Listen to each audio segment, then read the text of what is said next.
Danas ću vam pokazati kako da spriječite začepljenje odvoda. Vrlo je jednostavno i učinkovito. Svjesni ste da s vremenom protok vode postaje sve sporiji, što je rezultat nakupljanja različitih masnoća, ostatka hrane i smeća u odvodu.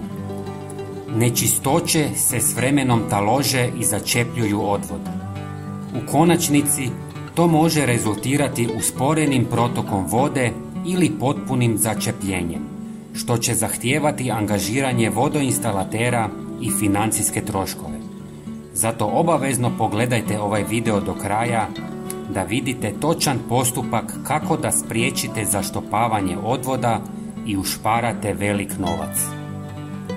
Prvo uzmite jedan limun i narežite ga na manje komadiće zajedno s korom.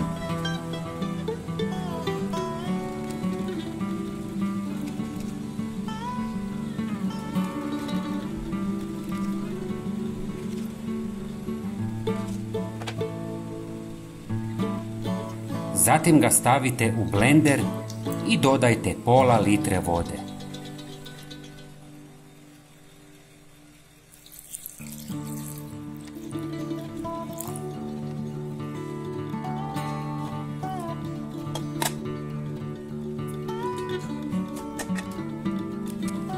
Sve usitnite.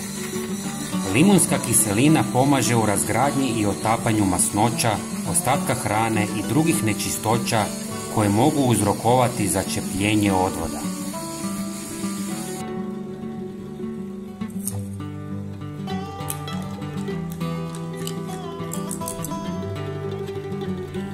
Sve procijedite, a umjesto limuna možete koristiti i ocat.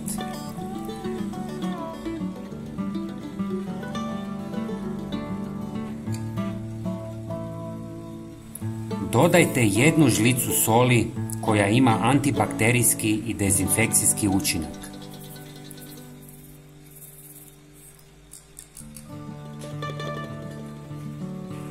I na kraju dodajte 1 žlicu deterdženta za suđe koji ima odličnu sposobnost otapanja masnoće i može očistiti sve naslage u odvodu. Sve dobro promiješajte.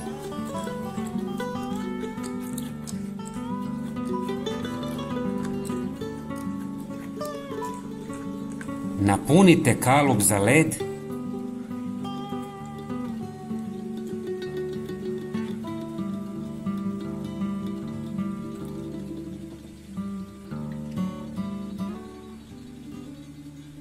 i stavite u zamrzivač. Napišite mi u komentarima odakle nas gledate.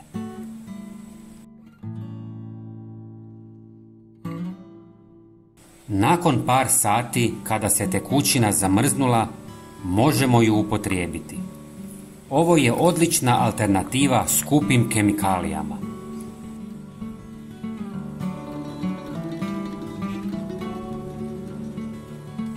Prije spavanja, kada više ne koristite sudoper, stavite 1 kocku na odvod i ostavite da se lagano topi i kaplje do jutra.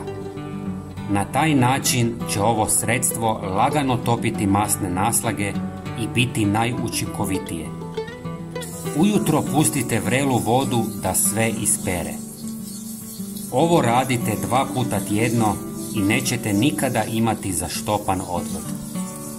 Dragi prijatelji, podijelite ovaj video sa svojim prijateljima i pretplatite se na naš kanal. Hvala vam puno. Pozdrav!